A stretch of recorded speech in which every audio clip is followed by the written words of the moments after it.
Hello everyone and welcome to my Hack Shack located right here in Los Angeles. My name is Johnny and I support horror. This week I watched a movie where Kevin James plays a neo-Nazi villain that has a big swastika tattooed on the back of his head. Yes, this is a real thing. I'm talking about the movie Becky, and I was really interested in seeing this one when I saw the trailer come out about a month ago, so let's talk about it, horror fam.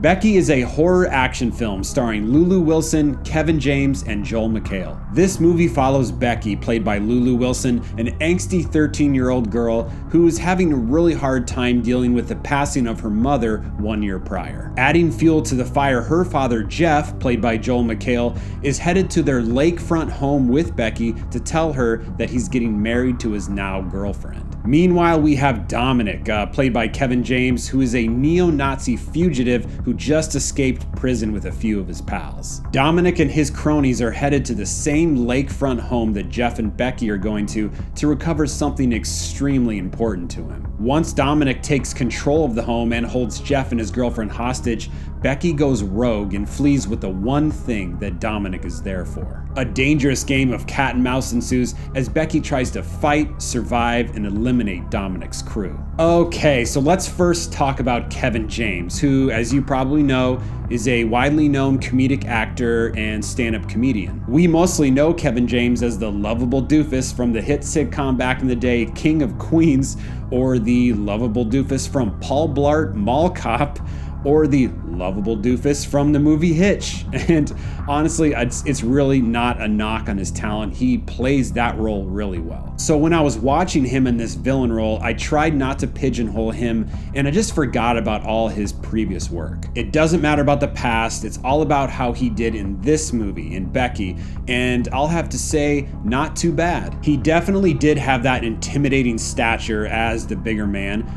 He also had like the bald head and long beard combo, which can make anyone look a little bit scary. I have to say the swastika tattooed on the back of his head helped that villain look. For the most part, he played the calm, confident, and manipulative type of bad guy. He could control all of the cronies that were with him and make them do what he said. The fact that he basically had power over this 8-foot tall giant with boulders for muscles, I think his name was Apex, great name for this dude, spoke volumes about who his character was. Now, as for Lulu Wilson, who plays Becky, going into this, I already knew that she was going to be awesome. She's one of those actresses that just emulates somebody older so well. I know her mostly as the little girl in a lot of horror films like Deliver Us from Evil, Annabelle Creation, The Haunting of Hill House, that's another one. She plays the mysterious and slightly eerie little girl role perfectly because she just acts like an adult. She's one of those people that looks wise beyond her years. She had the pissed off 13-year-old girl thing down pat, almost too good. Well, I guess she would know that because I think she was 14 when she filmed this or something. I felt for her dad Jeff as he had to walk on eggshells around her constantly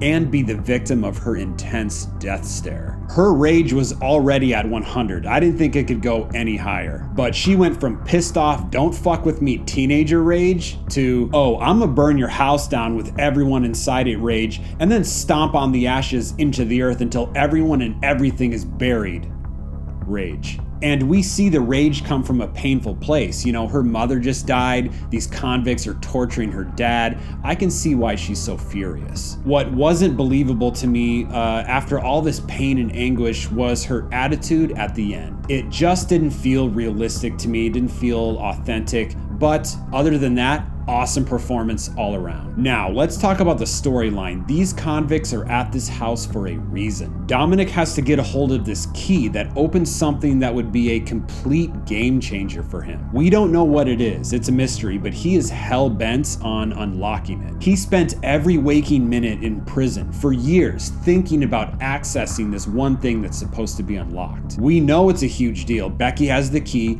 but this part of the storyline just gets shoved aside. It gets kind of ignored. So as the audience, it's like, well, what about the key? What about the thing that's it's supposed to unlock?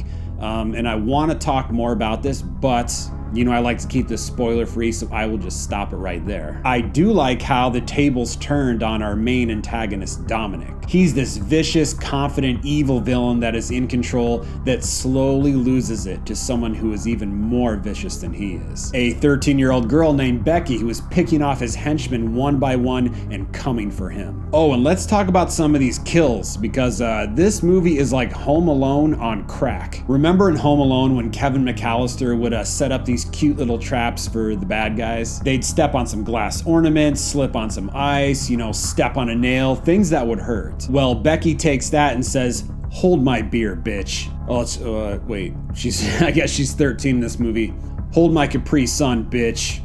Do kids still drink Capri Sun? They should, they're delicious. Anyway, she demolishes these dumbass guys. Her weapons of choice, a ruler, a board with nails, a motorboat, and a super soaker. Yes, a squirt gun.